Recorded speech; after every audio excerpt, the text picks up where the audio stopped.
గుడ్లవల్లేరు. అది కూడా మీకు ఒక ఐడియా ఉండాలి. గుడ్లవల్లేరులో జరిగిన సంఘటన చాలా బాధాకరం. ఏ విధంగా జరిగింది నేను డెప్త్కి వెళ్ళడం లేదు.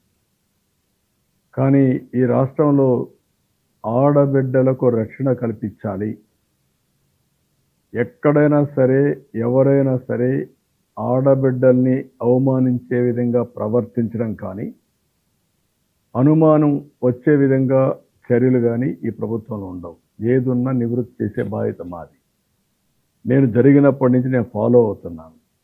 ఎప్పటికప్పుడు నేనే మనుషులు పంపించి ఇక్కడి నుంచి టీములు పంపించి ఎంక్వైరీ చేయించాను.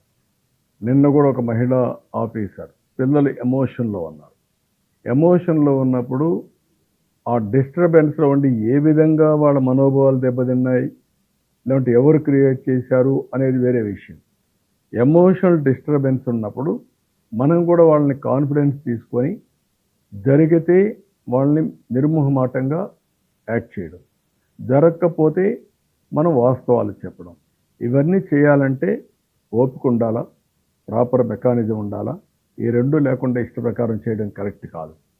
నేను కొన్ని మంది చూశాను, ఇష్టానుసారంగా 300 వీడియోలు తీసేశారు, లేకుంటే ఫోన్లో అంతా చేసేశారు. ఏదో మొత్తం హాస్టల్స్ రాష్ట్రం అంతా ఇదే జరిగిపోతా ఉంది. బుద్ధి జ్ఞానం మీకు కూడా ఆడబిడ్డలు ఉంటే వారి ప్రవర్తించండి. కొంచెమైనా విజ్ఞత ఉండాలి మీకు. ఎక్కడైనా సరే నీ దగ్గర ఎవిడెన్స్ ఉంటే ఇవ్వాలి, నీకు తెలిస్తే చెప్పాలి. తెలియకుండా కావాలని దుష్ప్రచారం చేయడం చాలా నేరం. ఆడబిడ్డల శీలాన్ని కూడా తాకట్టు పెట్టే విధంగా లేకుంటే అవహేళన చేసే విధంగా చేయడం కరెక్ట్ కాదు. దీన్ని చాలా తీవ్రంగా ఖండిస్తున్నా, గర్హిస్తున్నా, హెచ్చరిస్తున్నా. మంచిది కాదని కూడా చెప్తున్నా. దానికి ఏ విధంగా చేయాలో మేము ఆలోచిస్తాం. కానీ ఇన్సిడెంట్ కాడికి వచ్చేప్పుడు మాత్రం నేను ఎవ్వరితో కాంప్రమైజ్ కాం. ఢిల్లీలో కూడా మేము మాట్లాడాం. సిఈఆర్టీ ఉంది, కంప్యూటర్ ఇంజనీరింగ్ రెస్పాన్స్ టీమ్. సిఈఆర్టీతో మాట్లాడి అక్కడ senior scientist one mister Sharma SS, ఇంకొక విద్యాసాగర్ సైంటిస్ట్, అదే మాదిరిగా Surendra Varma another scientist, Ravichandra another scientist.